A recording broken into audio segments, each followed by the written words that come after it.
Okay, we've got a good crowd. We'll try and get started. I'm Dennis Akowski. I'm the Science Director here at the Foundation. For some of you that don't know me, most of you look familiar. And I want to welcome you all here today and welcome everyone who's on our webinar as well. And just for the sake of those folks that are watching via the internet, that hopefully you can hear us and you'll be able to hear David and you can see his presentation. If you have any issues, we have Melissa who's monitoring the situation, and you can type in if you've got any questions or issues, just type something in and she will take care of you. And as a reminder, you can hear us, but you can't speak to us.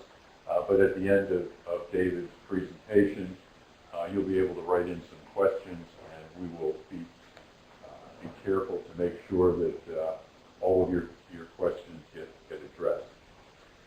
So today, we're going to talk a little bit, or David's going to talk a little bit about striped bass.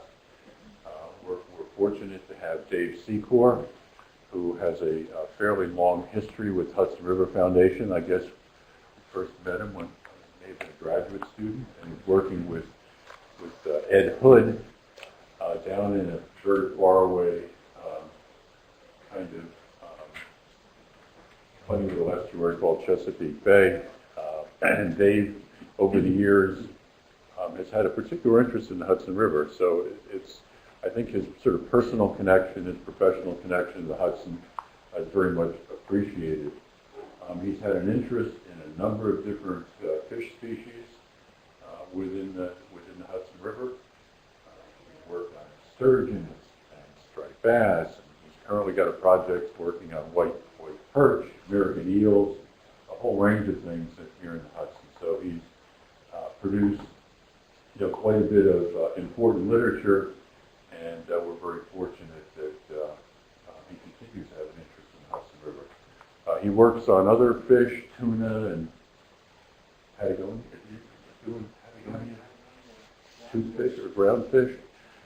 So he's sort of a worldwide expert on a lot of different things. And I say that even one of those faraway places like Chesapeake Bay, he still has a little bit of time to work on some things. So he also has an interest not only in conducting science, but he's not afraid to get involved in some fisheries management issues. So he's sort of a renaissance guy in the fishery world, and we're glad that he's here today to report on a project that we funded here at the Hudson River Foundation, looking at the movements of striped bass. I'm sure David's going to give you a little bit of background on work, but several years ago he came up with this idea that the striped bass may operate in different ways here in the Hudson. There's just not one particular population that we think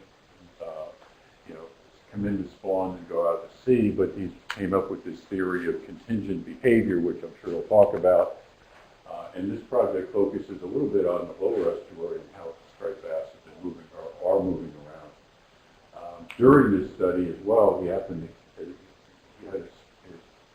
his gear out during Hurricane Sandy around that period of time, which has sort of generated some other questions about how fish respond to extreme events.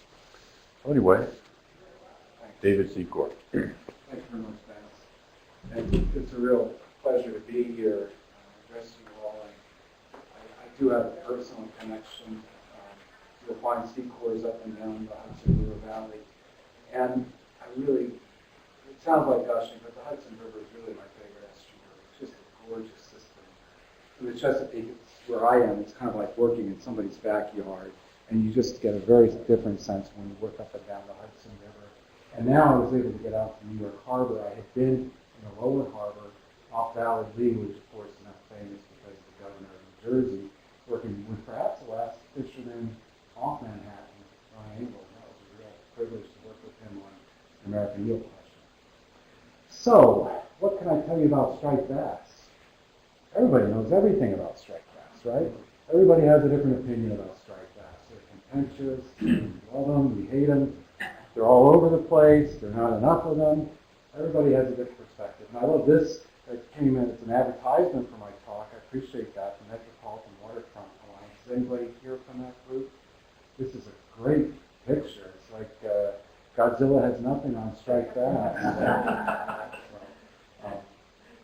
So what I want to emphasize first is that the way that we interact with striped bass, it has to do with the communities, human communities. That if we're working if we're fishing or operating in New York Harbor, we see striped bass differently than other folks. So you see striped bass shoaling, you see them around artificial structures, around bridges. We're fishing for them under ships and barges, and it's a fish that is so nicely, hey John, adapted to a completely reconfigured ecosystem. So that's interesting, but it's amazing how quickly humans get used to that perspective. You go out with charter boat and recreational fishing, of course, the striped bass here and the striped bass there.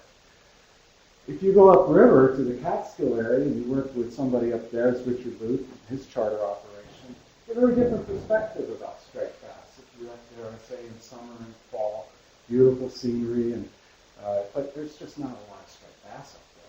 They're kind of solitary critters. They hang around maybe rural habitats and marshes. Some business about being near, piles and docks and so on. But they're in a mix of other fish that you catch, like smallmouth bass and largemouth bass and some of the catfish and suckers and so on. They're just part of the mix, and you don't expect to encounter that. And when you do, it's a very nice thing. And then if you're working for New York State DEC, and you're monitoring striped bass, you're seeing this huge flood of striped bass coming into spawn every year. And you know that they're not local. They're not these solitary critters that the fishermen are chasing around during summer and fall. They flooded in, and they're there for spawning, and then they're going to move back out, and they're going to contribute to other states' fisheries, and you're communicating with those folks through agencies like the United States Marine Fisheries Community. So they have a much more global perspective about striped bass. They see striped bass differently. So I think you'd all agree that people have different perspectives of striped bass based on the kind of community interactions, their work, where they live, and so on. All right. Well, let's take the fish's perspective. Oh, I'm sorry. I was trying to stay by the mic here. I guess everybody's hearing me on the video, the WebEx?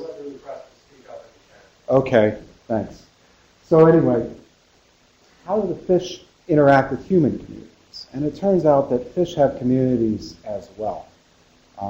And this wasn't my idea initially. It was a fairly well-known fellow, John Clark, who worked U.S. Fisheries, he's a federal fisheries scientist and very influential in the history of energy development, some of the hearings and effects of entrainment on striped bass and other fish.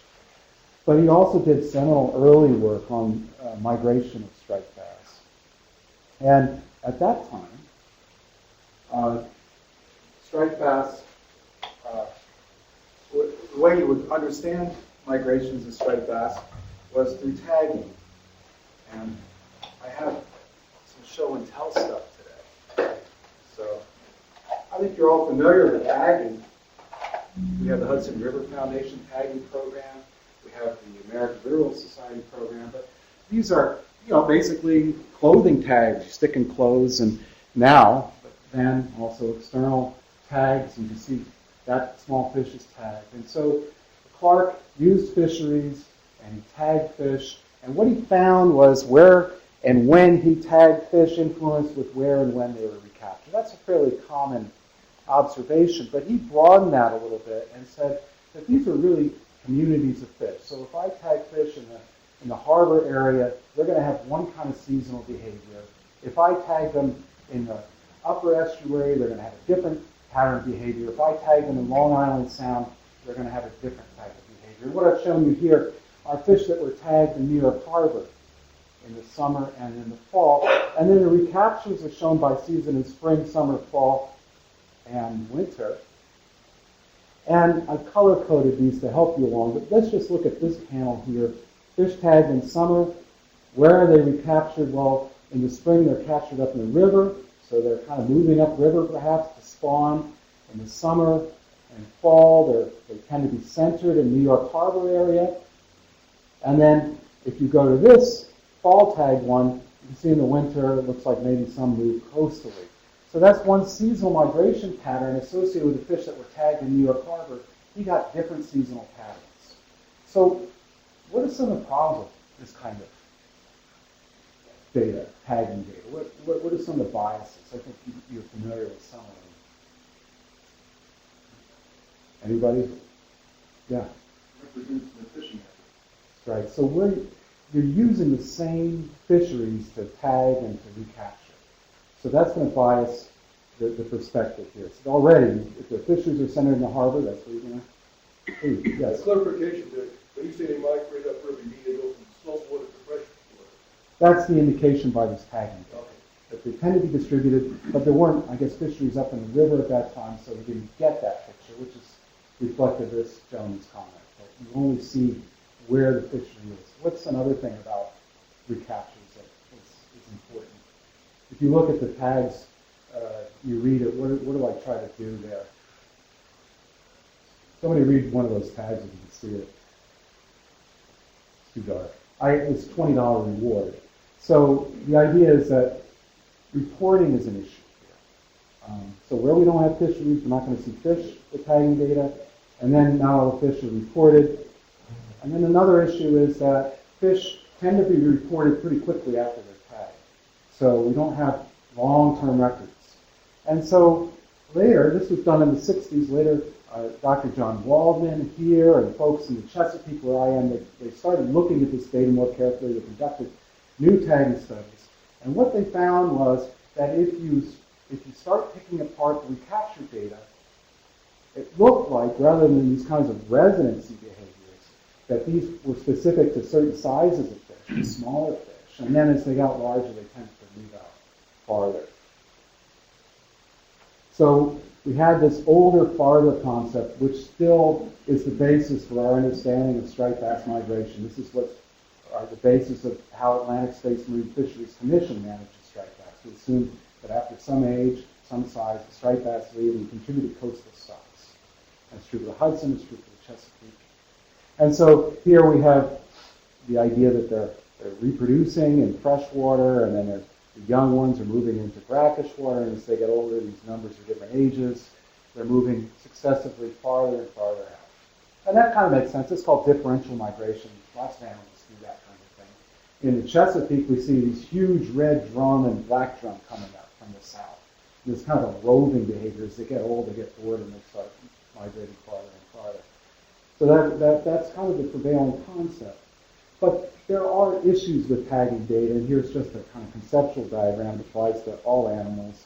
That first off, we tag animals here at time one, and then we recapture them. We have limits in terms of how many times we can recapture them. With striped bass, it's going to be very rare to recapture a fish more than once. And then we know most of the fish we tag, we never see.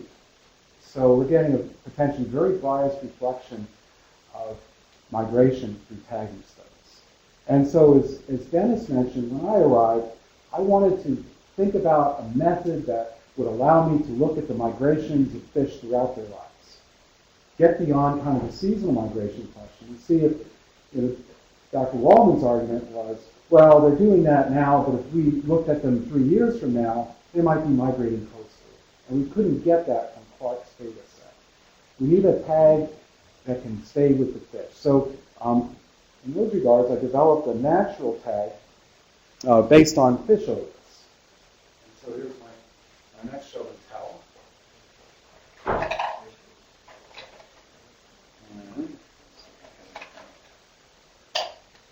Yeah, this is a ear stone in a fish, and they're used for balance and hearing. They're monolithic structures, similar in structure to oyster shell.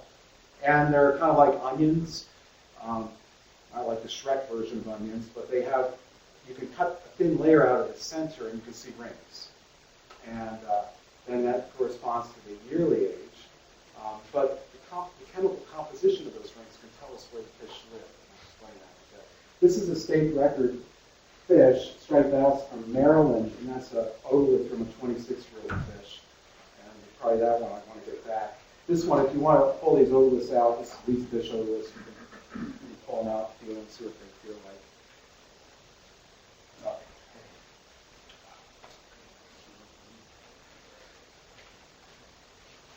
So this is the thin section from the middle of an otolith, and I've done something more here. I've put it on under a electron microscope, an electron beam, and I've rastered it back and forth. And this is an X-ray micrograph that shows levels of strontium.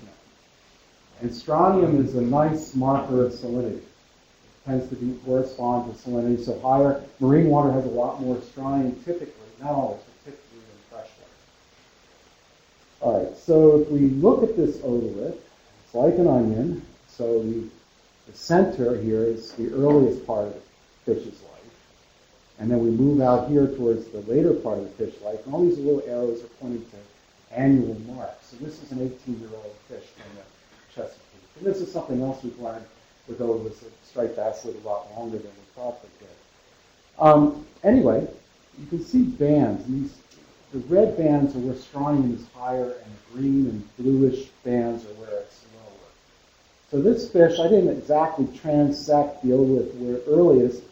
In that case, it would have been blue. But you can see the strontium's low during the first year of life. And then we see these bands, which means that early in its life, it periodically moved into marine environments. That's what these red bands. And then, what was interesting, it kind of moved back into the estuary for a little while. And then later, it started doing this bit about going into marine water. So we have a fish that's switching it up. So things are more diverse, at least according to this single otolith. Yeah. The fact that you've got green in between the red, is that indicative of going back and forth between fresh and salt? That's right. So that is reflective of the spawning runs. So because we're seeing this annual cycling, that would indicate they're doing an annual spawning run. So what I'm going to show you next is I'm going to take a line. We do a microprobe analysis. We just take a line of little points of strontium along here, and that can tell us how strontium is varying with age and season, potentially. And then I'm going to translate that to salinity. We did some lab experiments on it and translate salinity, strontium into salinity. So strontium indicates salinity, and is there anything else that would be more specific about location? No, and that's an important limitation. It's because salinity is not a perfect record of location. So I'll get there. Anyway, what we saw when we did this were three dominant patterns. We saw very low strontium, which indicated that these fish never left fresh water. We saw this kind of pattern, which indicated kind of a middling salinity range. So this fish may be down in the harbor in the lower estuary. And then we saw higher strontium and higher salinity that was indicative of recurrence in ocean environments. What was remarkable about this is look at the age. All of these fish are similar age. This is a lifetime behavior for these fish. We also saw various switching behaviors, like the one I showed you before.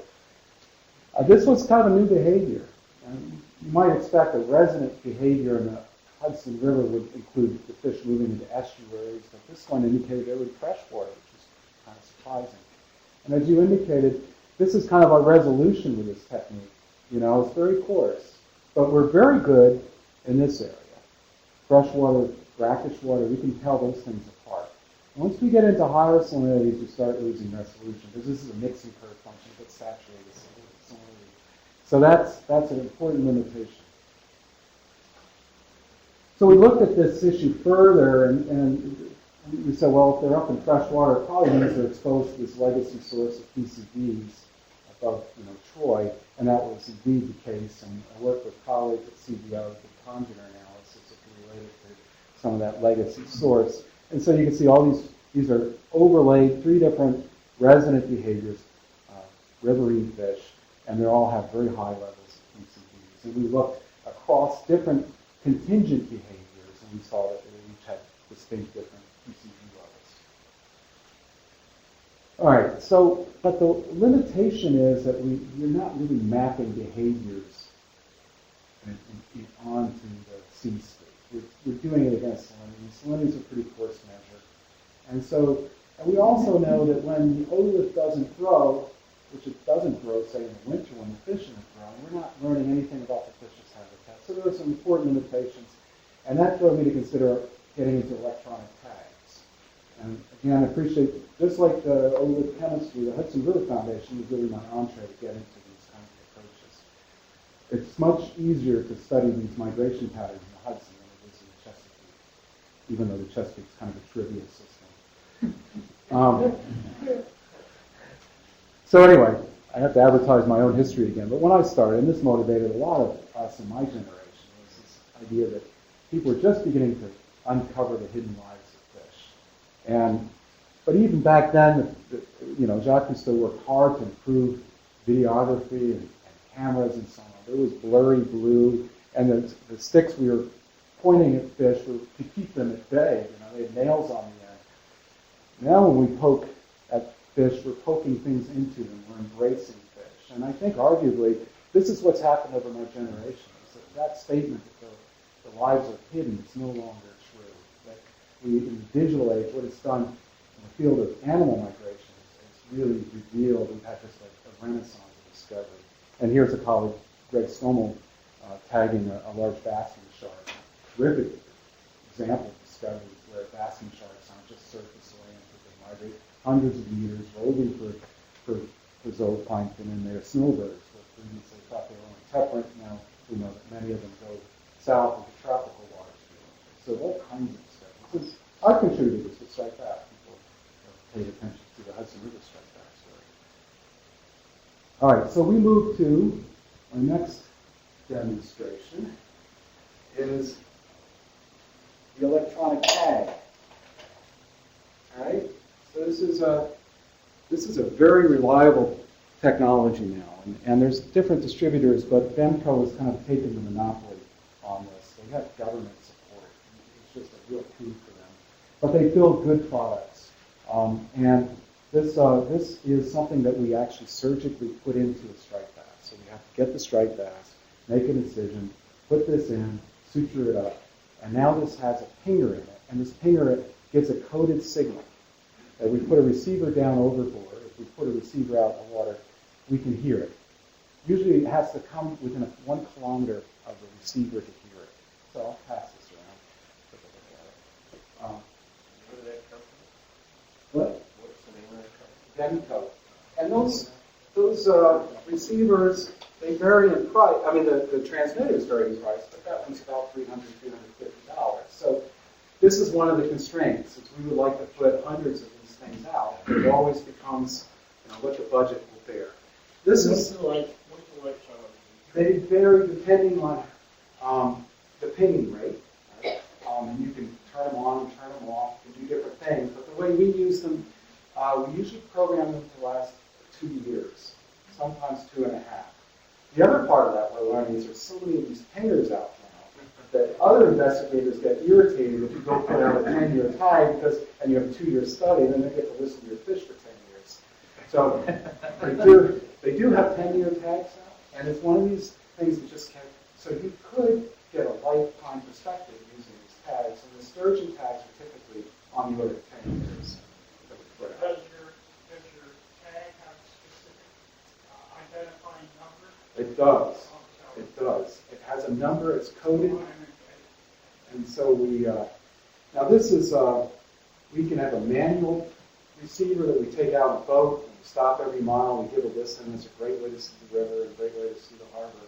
Or we can put these out, and these are receivers, and these are lovely. They're solid state, they're real sturdy. They have batteries in them that will last on the order of a year, and they have a data logging system. So if the fish swims by, it logs it in, gives time, date, the code, and then we can retrieve this with a Bluetooth and get the data off of it. So we can visit this on the order of every couple of months, every few months, even every year, but we always want to check these. So this is the only problem is they go obsolete intentionally, I think, by the company. So that one's obsolete. You guys can keep that in the foundation for demonstration if you want. So unfortunately, Rough cost, please, on the receiver? those are $1,500 each. And how many can you put out? as many as we can afford. Well, obviously, but carefully. Well, let's talk about that in a minute. So here, in this study where we're looking at the upper estrogen contingent, we put gates out. So the Hudson River is narrow, right? It makes a real tractable system. In parts it's narrow, obviously. So we can pick those points, and often they're at bridge sites. So we worked with the Bridge Authority in the Hudson River, and they were great guys, and they were happy to work with us. And we put we tethered our receivers on bridge pylons so we could retrieve them easily. And we did that at Green Island Bridge, Rip Van Winkle Bridge, and Bear Mountain Bridge. And then what we did is we let them go, and we also did manual receptions. So, and we tagged fish around these receivers, these resident fish at Catskill and by Troy. So we tagged them. This is date here, and this is river mile. Yeah, I get that straight. No, it's river kilometer. Sorry, river kilometer. And so this is Troy location. We tag the fish at Troy, and then it leaves in fall. We don't know where it goes. We don't have receivers down there. And then we pick it up again. The open one is a manual receiver record. And then we get it again. We see the same pattern here, and here, and here. And then we go down to Catskill region. We see the same pattern. What's really remarkable about this pattern is this. What has to happen for us to get these serial detections? Where is that fish? Sitting right next to the receiver. That's crazy. That's crazy. I mean, there's all kinds of similar habitat out there. And the thing's just going right back to where we tagged it. So that's kind of a new discovery, and other species are finding this, and other striped bass. It's not just Hudson River. They're finding coastal environments, striped bass. They're real, what do you call it? They're stubborn. And you can imagine that if you have fisheries or other stresses, they can be amplified by this kind of recalcitrant behavior. So that's something to think about. Yes? Could you guess where they go during the coldest months? Nope, I'm going to get to that. One other thing we can do is look at migration cues, and this is shown here. So here's temperature and cycling in these different locations. We put receivers. And what we've done here is we've put lines here which represent the mean date when our fish passed the receiver. So these are Troy fish. So they first passed the gate at Green Island Bridge, and then very quickly get to the Rip Van Winkle Bridge. It takes a little bit longer to get to Bear Mountain Bridge. You can see that this period is very rapid. So it does suggest that there's a strong temperature cue, something's cueing a very rapid emigration from this area seasonally. And the same thing when they come up in the spring. This last thing's interesting, though. You see the summer is quite a bit warmer and different, and the fall emigration looks different in terms of how it's cued to temperature. Yes. Do you have a spray rate where they spawn in different sites? Yep, we're going to get to that. What's the actually what is the axis? I mean, it's date of what? Oh, what year? No, I don't understand what that graph is showing. It's showing a temperature series over Oh, a it's just year. the temperature. Oh, And the temperature it's of just water. the temperature, and then the lines are showing the mean date at which a group of fish is passing the receiver gate. Yeah, feel free to answer those questions.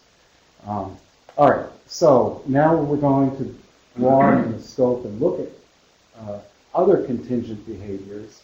And this is the project I'm going to talk about today. Set it up and more fully test this Clark's idea of contingent behavior. And what we're talking about is how contingents overlay these stressors that they see, or the communities of humans that interact with them. And I repeated these figures because these groups helped me sample the striped bass. So I used charters with Richard Booth, the retired principal up at Catskill, Captain Ralph Roth down here out at Liberty Marina was terrific help. Waypoint Sport Fishing, and then New York State DEC, and his others allowed me access to their spawning fish that they capture with a large haul seine remarkable thing to watch if you haven't seen it. All right, so it's just an example of what it's like to work in the Hudson. I mean, it's wonderful to come up here, but I've seen every mile of it, but I'm always a visitor, interloper, and I got to get work done because it's not cheap coming up here. And of course, I picked the days where there's a pretty ferocious nor'easter coming through. And so Ralph makes this kind of nice remark, we just have to pick a snotty day to come up. But we worked through it. He was great. Once you tell a fisherman, we got to do this, they're all about that. So it was great. We had good success there. So this is our experimental design. We knew from oleochemistry data, and we knew from bark study, that if we went to certain areas at certain times of the year and tagged them, they should exhibit certain contingent behavior. So we knew if we went up in the upper river, Catskill area, and we caught striped bass in the fall, those would tend to be resident fish. We hypothesized that if we went down into the harbor and caught fish in the fall, that they would tend, over seasonal migrations, to have an affinity for the harbor. And then we also surmised that if we tagged these large spawners that are kind of coming in to spawn and then leaving, if we sampled the spawner survey, that those would tend to be coastal fish. So that was our design. We figured that the lower estuarine contingent exhibit more diverse behaviors. So we emphasized them for that and other reasons in our study design, 40 of those compared to 20 in the upper estuary 15. Although there are a few large resident fish, most of them tend to be on the small side. So what you see here is that we do have differences in size that probably do affect our results to some degree. Smaller fish in the upper estuary were tagged, wide range of fish sizes.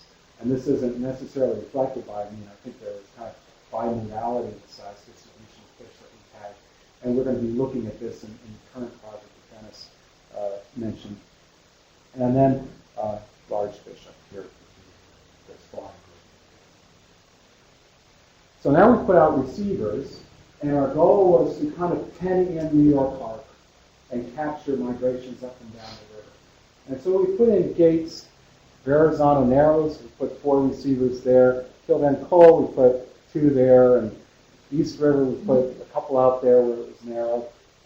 George Washington Bridge, 4 there, and then a couple up at Fair Mountain Bridge. So we tried to pen this in. So we had to overlay when the receivers were out. And I just told you that we tagged fish in the fall and then tagged them in the spring. And that constrained when we could start our study. We went out in fall 2009 and we sampled the freshwater group, we sampled the estuarine group, the harbor group, but then we had to wait till next spring 2010 to tag the spawners. So that's when we started the experiment.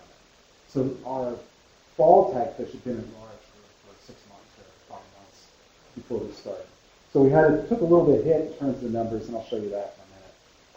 The other thing that happened is we'll get this all set up in the fall in terms of receivers, and it was a good thing we started early because we had a bit of Hudson River revenge by Captain Hudson.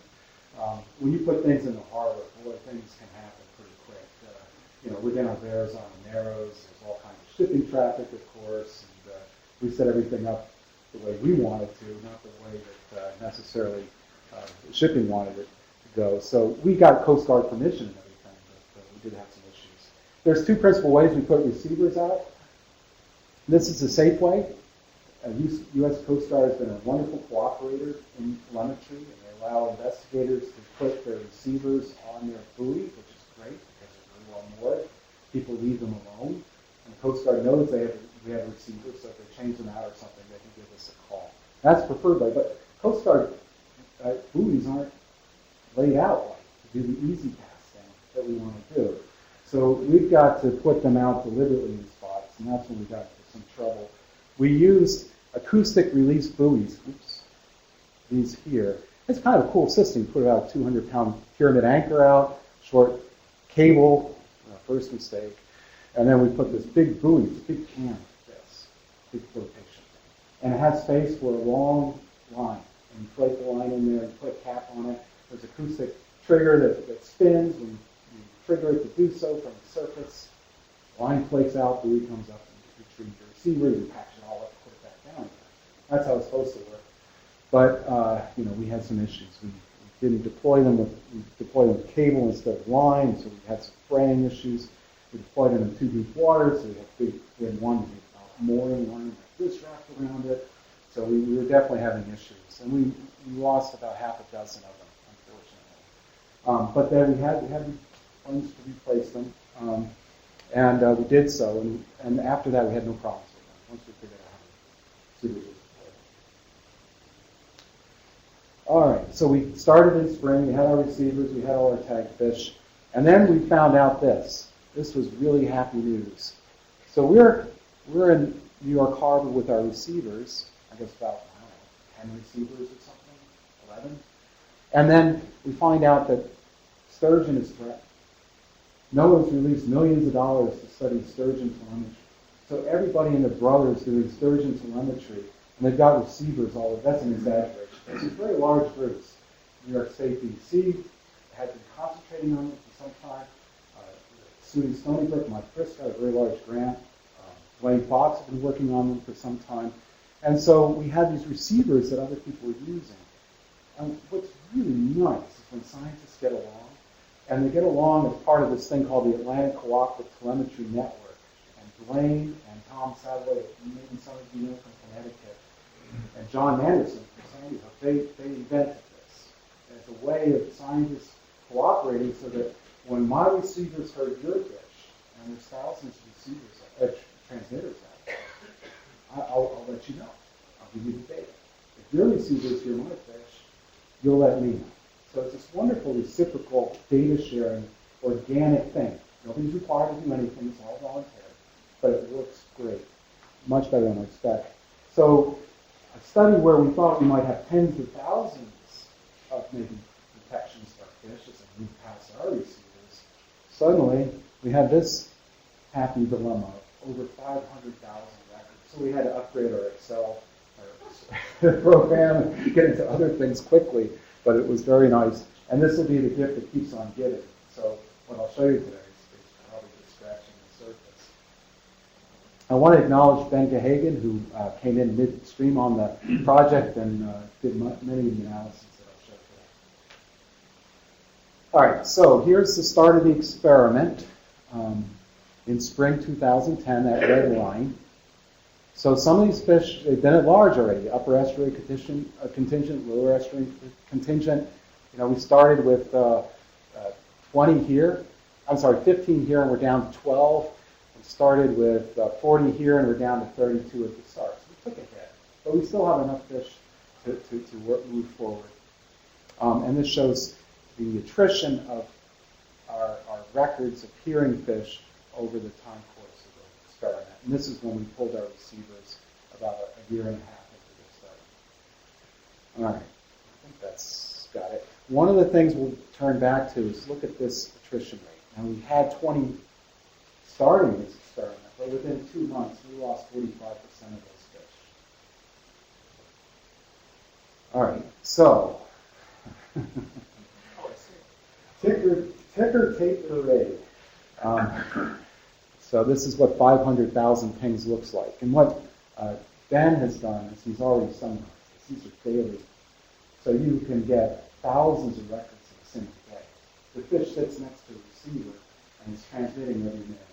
You're getting thousands of records. But anyway, this is the daily summary of that picture. And what this is showing is the experimental period, May 2010 to November 2011.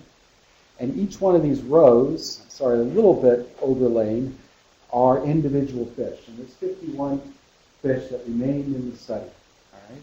So we can follow this around and look at our fish during the time course of the study. And now what we've done is we've coded the different daily relocations by region. Now let me go back.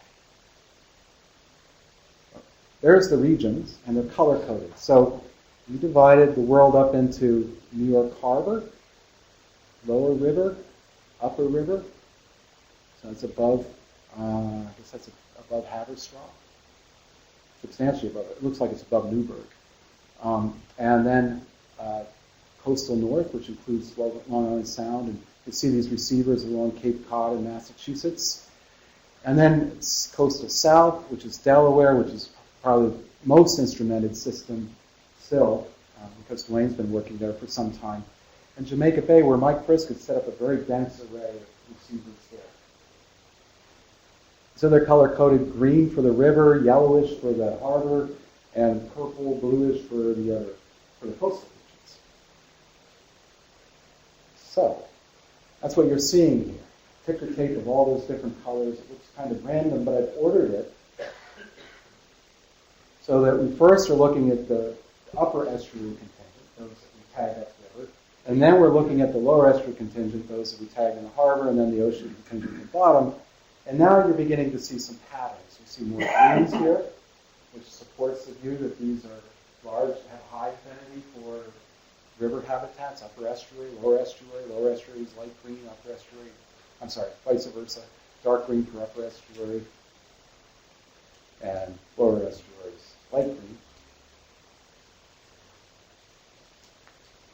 We move down here, lower estuary contingent, we see lots of yellow. And the other thing is you see extended periods of yellow. So that means that those fish are hanging out for weeks, months at a time in the harbor region.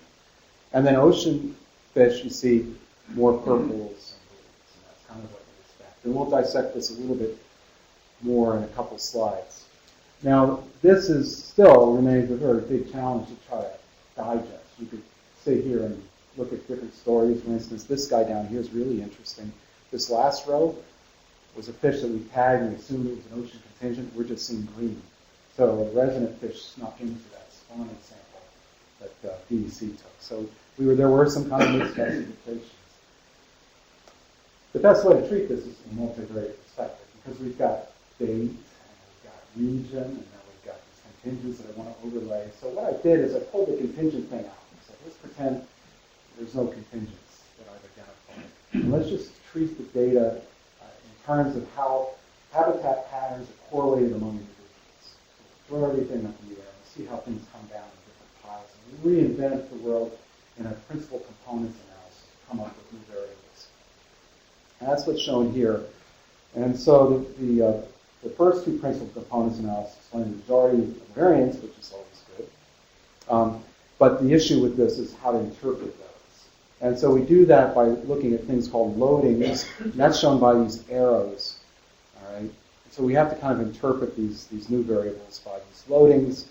And principal component 1 seems to be related to upper Hudson River and lower Hudson River in this direction, and CO, which is the ocean habitats, in this direction.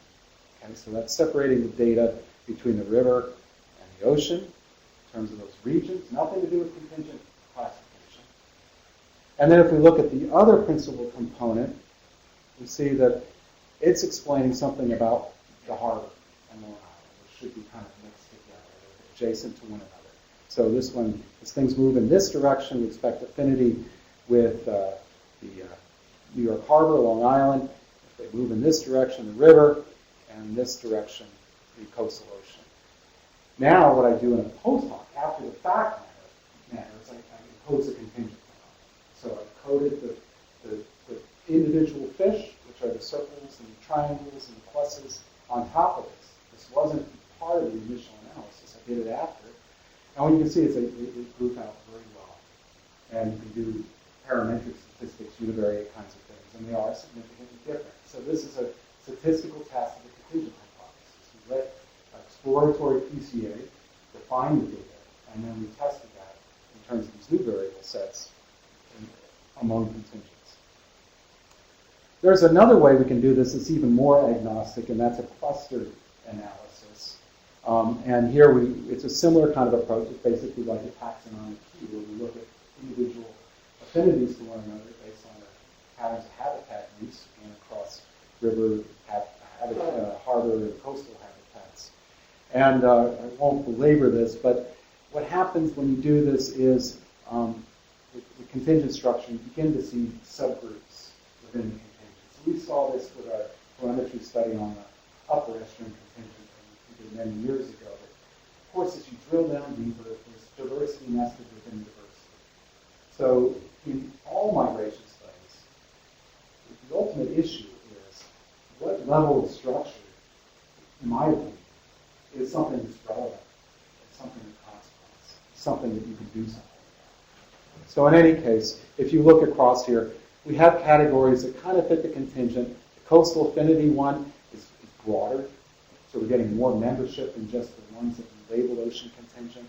But we have a river estuarine group, and we have a river group, which would be kind of our upper estuary contingent, and then we have these here that have affinities that would be kind of associated with the lower estuary. What was the data observations that went into that, like number of months? It was fish by day by region. Now let's dissect these ticker tapes a little bit more. This is our upper estuarine contingent. And you can see upper river, lower river, and mostly greens, but some are doing other things. This number 10 is spending a good amount of time in the harbor. It's moving out back into Delaware. So we do get diversity. You'll notice in all of these this nice gap. Anybody have an idea why we get that big gap? Winter. They left the ecosystem. Right.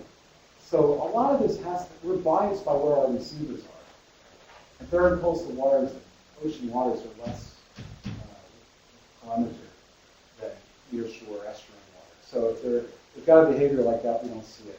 If they don't move, if they're in a harbor and they're not near a receiver and they just sit there, we don't hear it. So there's various reasons why we don't get many recaptures in the winter. And this goes to the fact that, you could really get a lot of receivers. You could blanket an area with receivers and you could get, of course, much better information.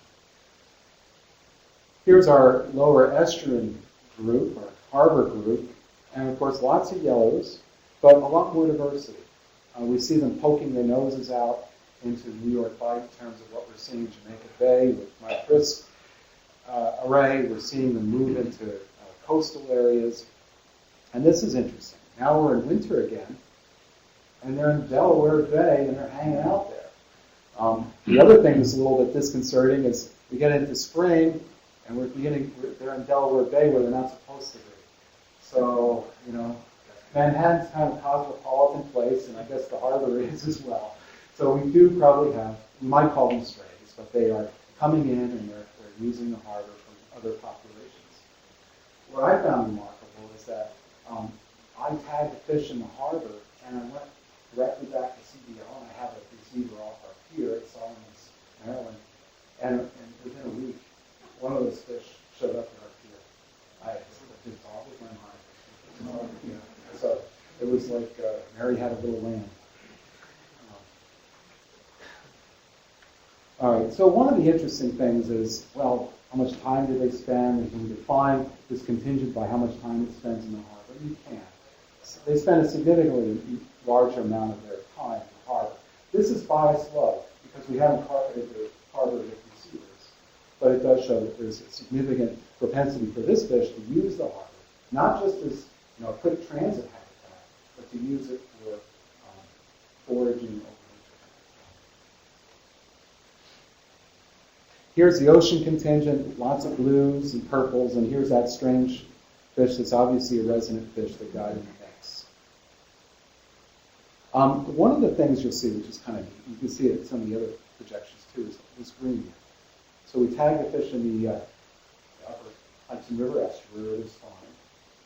Guess what? They got to come back down. So we like to see this. That means the receiver has captured that movement as they move down, but it's very rapid. But when you go out here to the next spring, you don't see all these greens like we expect.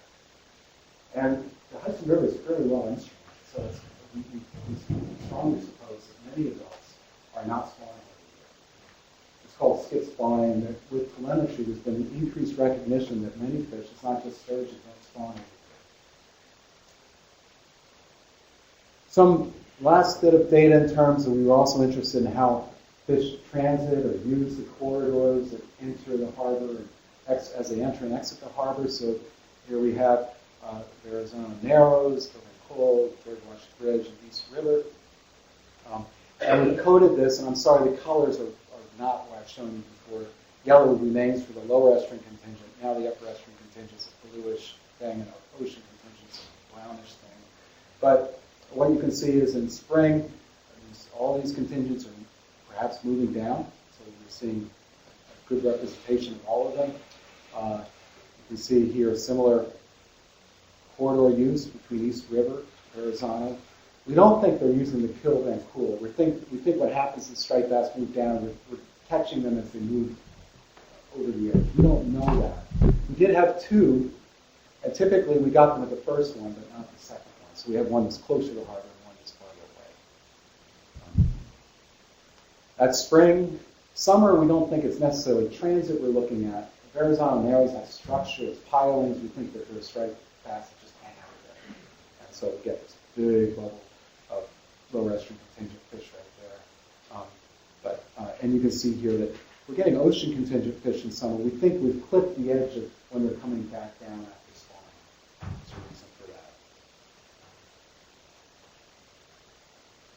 And then fall, we're getting the upper estuarine contingent beginning to move out of the freshwater part of the river, the upper river, right there.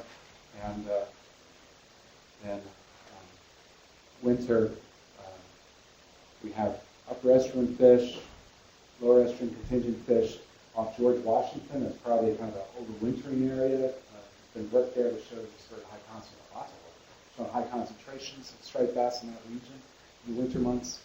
They seem to like to hang out of Arizona Narrows, but what's interesting here is nobody's at East River. So East River is considerably more shallow, so you probably aren't getting the same thermal benefits if they went there as compared to these other areas. Dave, is this basically saying the upper estuary contingent is spending the winter in the lowest parts of the Hudson, say up the BW Bridge? Yeah.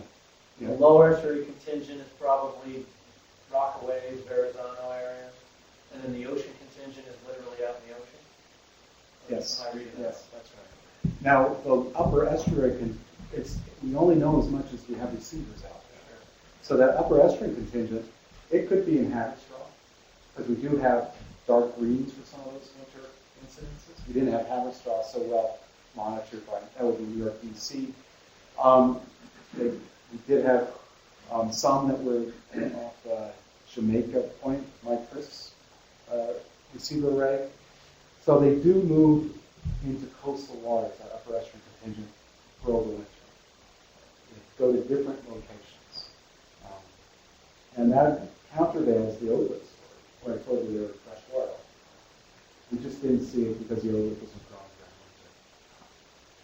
winter. All right, now some findings. I'm afraid there's a few findings slide. I wouldn't have time to show you all the results. So we released 75, we analyzed 51, we have 500,000 records. What we found was across these contingents, the seasonal migrations were structured, according to Clark's predictions. I mean, he didn't have the same contingents, but it turned to the idea that striped bass have kind of unique behaviors. Structure has consequences for how individuals encounter fisheries, pollution, and habitat alterations. So these are, I hate to use the jargon, these are coupled human and natural communities. Right? So the stresses that we put on them in the harbor are going to be uniquely applied to the population by how that contingent responds.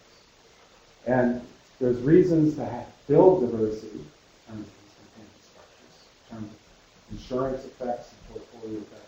Kinds of things. So in biodiversity arguments, we talk about species diversity.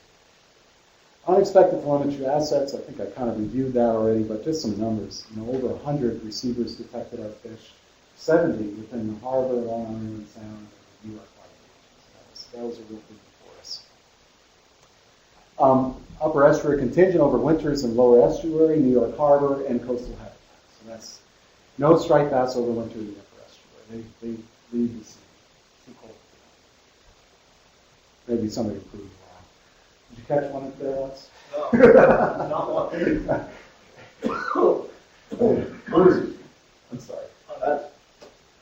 The loss of the open issue, the open ocean contingent. 45%, almost half is due what, to fishing? Yeah, that would be my first inference. I have to be a little cautious of that. There is the possibility that tagging them cause mortality. We have done experiments in our lab where we've held striped bass and done the surgery, the lock surgery, we've held them for 3 months. We had some with myco that actually got better after we did the surgery, probably because we injected with tetracycline. But we never worked on spawning fish. That may have had something to do with it. So that is an outside possibility. I'm more convinced, though, having been up there, the fishing is just incredibly successful at fishing up there. And when you get up towards past Catskill, up towards Troy, those boats are really bank to bank. They know exactly where the fish are. They can keep for positions. It is a real gauntlet. And so it wouldn't surprise me that is largely fishing mortality there. So one of the things, it's a hypothesis, and I have to be careful about this, but I do think that I would definitely recommend that this is heavily monitored, that we get a better fix on what the mortality, the exploitation rates are. Not just look at quota and so on, but that these are obviously very important segment of the population. And one way to do that is with telemetry. Telemetry is an excellent way of getting fishing mortality, especially in systems like the Hudson, because we don't have to depend on tags. We don't have to depend on what the fishing behavior is. We can put so many fish out there, we allow our receivers to find the fish again. There's even tags that report when they're not swimming around that we can use. So it's an excellent way in systems like the Hudson River to get fishing mortality. Looks like there's no receivers in the New Jersey part of the harbor estuary. So we don't know, I mean, we don't have many fish going through the Pearl Van Hull, but I don't think you can conclude from that there aren't a bunch of fish hanging out in Lewis Bay or Hackensack Bay. No, absolutely. Absolutely. And, John Anderson has done... You're missing a piece of the harbor estuary. Yes. In relation to our students, But, I've been on a boat where we were sailing in the upper Hackensack River and caught 15 to 20 inch striped bass. Great numbers. It's interesting because, John Anderson has done this too, I think, and done telemetry work specifically. The behavior of fish in the systems, this would be an interesting question. If you go into these small coastal rivers, striped bass will go in them, but they're not spawning in those systems. They're kind of poking their nose around, they're feeding, they're doing other things. So whether those fish, what population you assign those fish is an open question. So I think that helps some river fish. But yeah, that's Martha Mather and others are kind of Ken Abel have been looking at these kinds of coastal fish that duck in and out of these small river systems and their behaviors. They show some of the same behaviors in terms of homing, the structure there. Yeah, I'm not a big fisherman for stripers. I noticed that August to November, Jamaica Bay is all upper harbor, virtually, or the harbor fish. I just didn't know that was so they come down to feed in the warmer waters, or?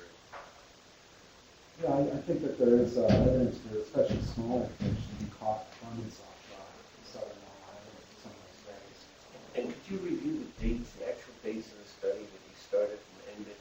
We started officially in fall, October, November. I think our official date was November 1, 2010. And about the same, oh, here it is. It was April 11th. that's. I'm sorry. It was May 2010 because we had this tag spring contingent, and then it ended. It ended September 2010 or 2011.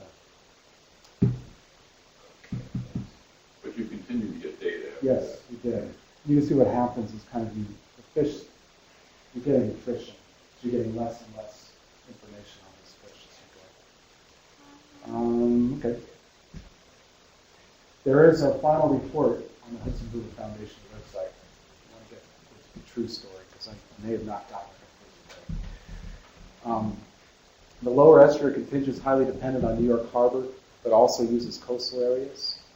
We saw that this lower estuary contingent had the greatest diversity. Of course, it was we had the largest number of tags associated with this group. We saw 4 of this contingent going to Delaware Bay. They were members of the Delaware Bay population. We saw 3 going to the Chesapeake Bay, and that may be the case here. When we did this study, the Chesapeake Bay was very sparse in this area, so we may actually have more kind of connectivity with the Chesapeake Bay than this recognized here. Yes, sir. How many fish are we talking about in pounds and in dollars?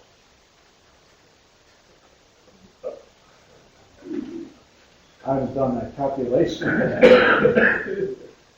We're talking about behaviors, and to lay these behaviors on abundance, we would have to have a stock assessment model behind this information. That's something we're doing now in the Chesapeake. We're trying to match these migration behaviors to Atlantic States marine fisheries stock assessment model. And at the first level, the question is, how many Hudson River, how many Chesapeake striped bass are they catching in New England? Right? That's kind of the first level question that we're working on. We're very far away from me being able to tell you, how much of this contingent is being caught, so in such and such place or that other place. What I have done is that in the past, the resident contingent, because there's a lot of concern about that, and people are going back and forth and say, well, it's just an anomalous, trivial behavior. So I wanted to demonstrate that it occurred for a significant part of the population. So I used PCB congener analysis and backed out that it's a small component, 5 to 10% of the population, but still significant. At least if you're talking about fishermen in the Catskill and kind of the risk of eating those fish. I'm sorry I couldn't answer your question, but it's just not feasible to do that. And that you need a spatially explicit stock assessment to do that. Yes. As part of the overwintering studies work that you've done, and I don't think there's any telemetry in the Housatonic or City Thames River, but there's no overwinter contingents there. Can you speak to your knowledge about those overwinter populations? Okay. So these are these small coastal river systems. Again, it's a Housatonic because it's so large, the Thames and Housatonic. And striped bass overwinter in these areas.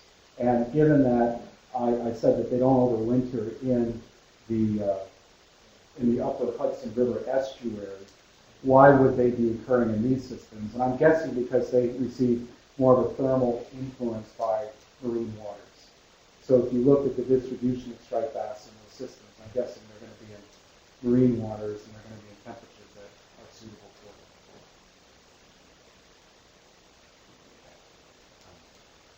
So let me stomach contents data available. Do you want to finish this out first? Yeah, or? why Okay. don't we finish and then come back to the question? All right. So, strong habitat fidelity. I think we all understand that. I mentioned that. Future studies, the one that Dennis mentioned, individual movement behaviors. What I've done is I've looked at emergent statistical properties of all these individuals.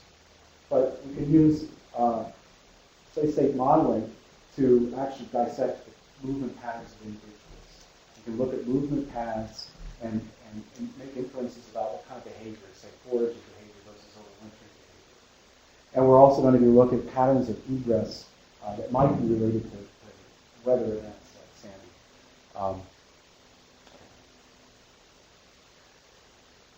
Sorry, I got somebody with a laser. That work is being done by a colleague, Helen Bailey, who's an expert in movement ecology. I was fortunate to get another award. This is to look at partial migration of white perch. And this is what we've been talking about with striped bass. When you have modes of different behavior, and the epitome mode of behavior is residency versus migration. So, you all know what that's that, right? Canada geese. Okay, that's a perfect example. But lots of birds do partial migration, and it turns out probably most fish do partial migration as well. So, and white perch is a very nice experimental system that we developed in the Chesapeake Bay to look at partial migration. Turns out what happens early in their life affects whether they're migratory or resident, and this creates kind of a nice portfolio effect in terms of how climate and other forces are buffered in the population. And the Hudson, we've seen this evidence of range contraction of estuary white perch. So we're going to be looking at whether this is a response to warming or other kind of climate features flow, and then evaluating how partial migration operates in the Hudson River. Might it also become a nice experimental system as it is in the Chesapeake Bay? Okay. And last slide. In terms of future studies, I think this demonstrates, I think this might have been the largest single striped bass tagging study in 75 releases. So now we're scaling up, and everybody else is. We have, in the Chesapeake, and maybe it's just stretched 60 receivers across the bay now. Imagine, we have about 25 miles across. So now we have this incredible asset to look at all kinds of questions about how striped bass and other fish move in and out of the Chesapeake. Questions that are much easier to evaluate in the Hudson. Now we can begin to look at the Chesapeake. So, and next week I'm going to be tagging 75 striped bass, releasing Potomac, and then later in the fall another 25. And we're going to do that looking at differential migration question.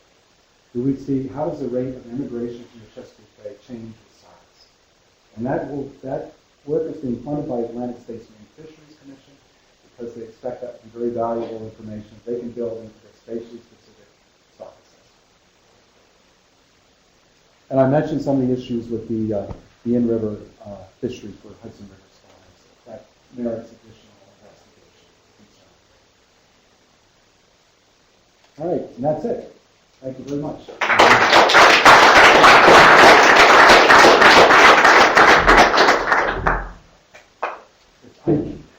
Yes, a question. Do you see any difference in terms of timing or origin of fish that are going out through Long Island Sound as opposed to those that are going out to the ocean?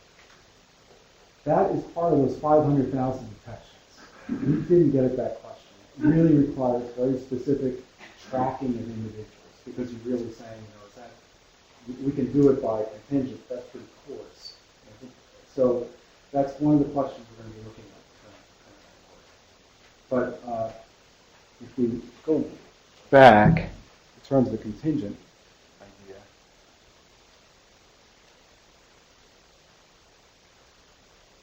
Do you ever receive any? yeah, so it's dominated in the fall by the lower estuarine contingent. If you look at East River, they're in the lower estuarine contingent. And here, spring, we do have some evidence to suggest that the ocean contingent, which is the brownish, favors the Verrazano narrows versus the East River. But we did have one fish. This is why we went into the movement ecology, where one ocean fish went up one way and then came out the other way. So, I have another question too. Do you communicate with the folks, Subsparing and like that in Canada in terms of detections, and have you gotten any detections of your fish either in the Bay of Fundy or? I have not communicated with them. I assumed that they were associated with that, but I didn't put out special requests for that data. It might be something we could do. Yes. Okay, now, is there any stomach content analysis, any data that might indicate why some fish may prefer to stay in the harbor versus return to the ocean? Yeah. Not any recent data. I think probably when John was doing the fall survey stuff, they were doing depth content work then. There was some recent stuff that DEC was doing, and seeing whether there were shad in the striped bass, but I don't recall the results of that.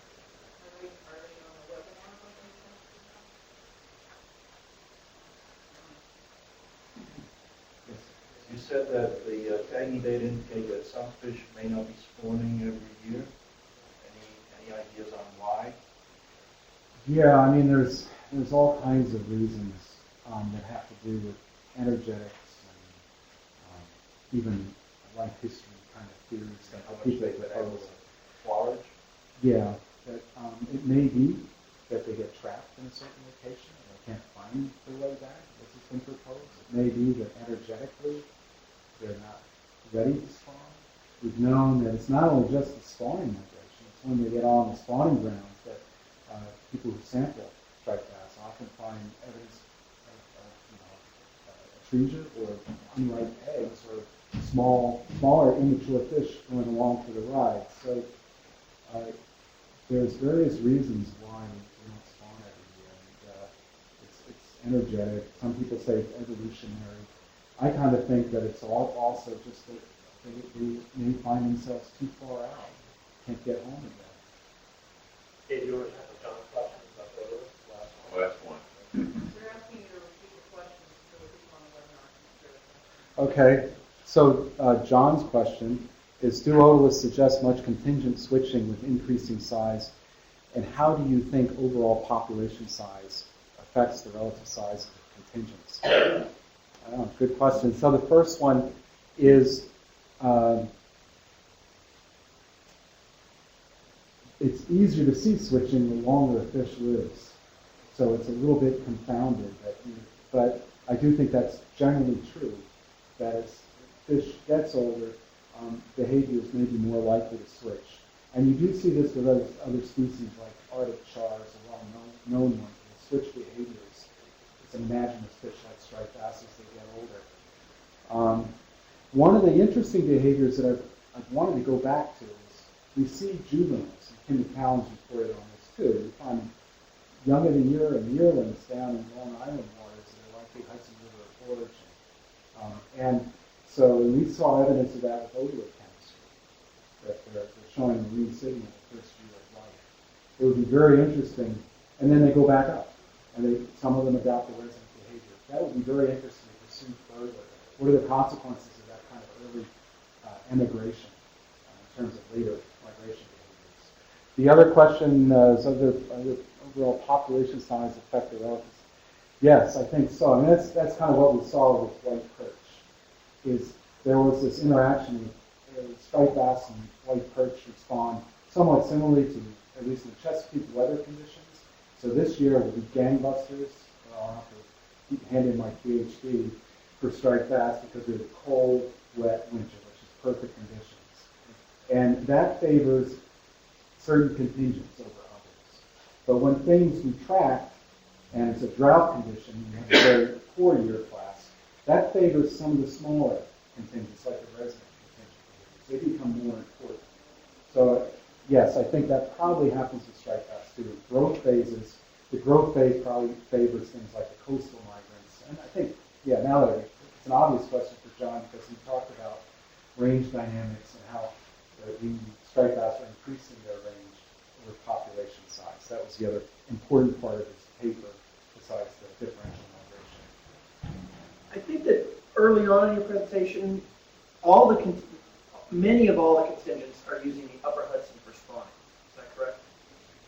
That's the assumption, but we saw some evidence of Delaware fish and maybe Chesapeake fish. For those Hudson spawners, is there any evidence that each contingent is spawning with itself, or is there a mixing of contingents during the actual spawning? Or is there any evidence of advances of that? Yeah. Let's see. We did see the one spawner that was a resident contingent. And so we tagged 20. So that means 5% of the population is resident. But it was mixed in with the spawners, right? So that gives some evidence that they are mixing. That's been the assumption. This is in terms of partial migration. I think more systems of partial migration we look at, the idea is that there's some kind of threshold condition or there's later life habitat switching that leads to it. I think there are some systems like even sticklebacks. There's an underlying genetic reaction that can specify either behavior given the right environmental conditions. So I don't think we're looking at anything akin to allopathic, separation of spawning. We've looked in white perch for genetic differences. Oh no, we looked at striped bass, that's right, out place, we didn't see any among different juvenile behaviors. Let's see.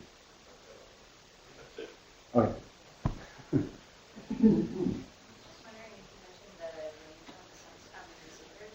About 1 kilometer, we tested them, and in some situations it was less. As we get up higher in the river, we get more kind of background noise interference, so we have to space them more closely or find narrower sections of the river. Yes.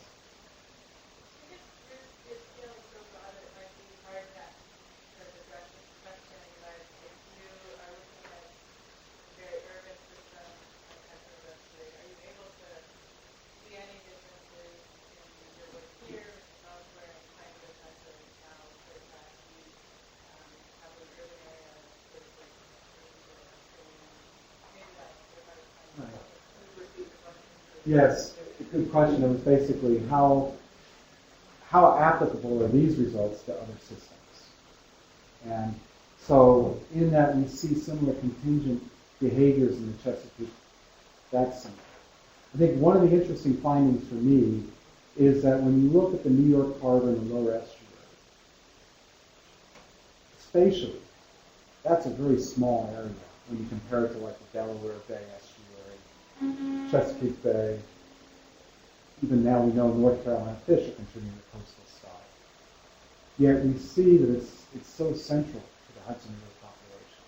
It's a foraging arena, likely for this lower estuarine contingent. So based on size, I think that's an interesting dynamic. That this may be a more productive kind of habitat for, relatively speaking, to the Hudson River than the population than these other populations.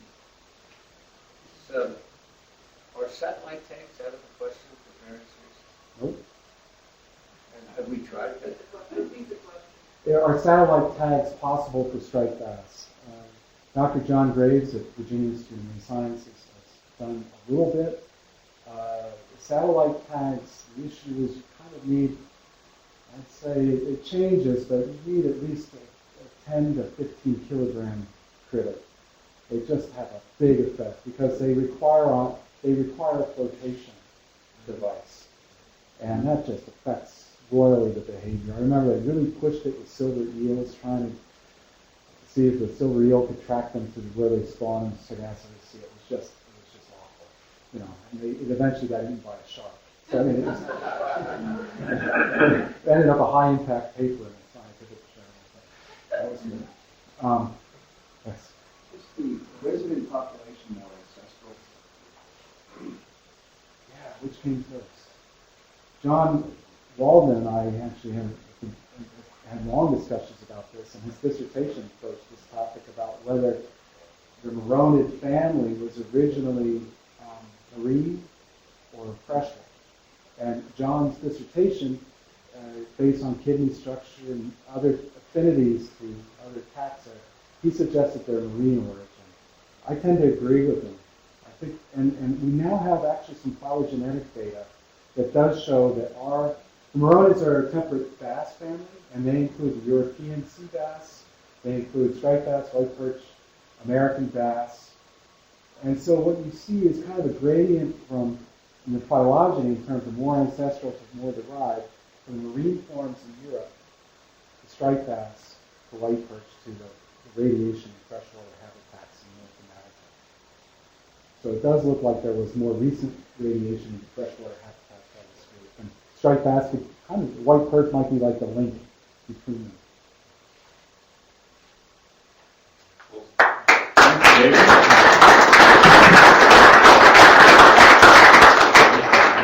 We'll have Dave back next year for a year and a half to talk about white perch. A couple of announcements before we get out. We have another, it's not Tuesday to recognize, but our next seminar will actually be Tuesday, April 8th. We're going to hear from Phil Orton from Stevens Institute. He's going to talk about storm surge barriers. We have a sign-up sheet somewhere. that if you didn't sign up, if you didn't RSVP us, we'd like you to put your name and address and an email address on our sign-up sheet, and so we can be in touch with you. Another thing is we do recognize that within this audience that there's a contingent of people that exhibit some resident behavior after meetings. We have a meeting immediately following in this room that we need to clear out. So we're going to ask you to migrate out to our tributaries here out in the hall. If you want to talk to Dr. Secor or talk among yourselves.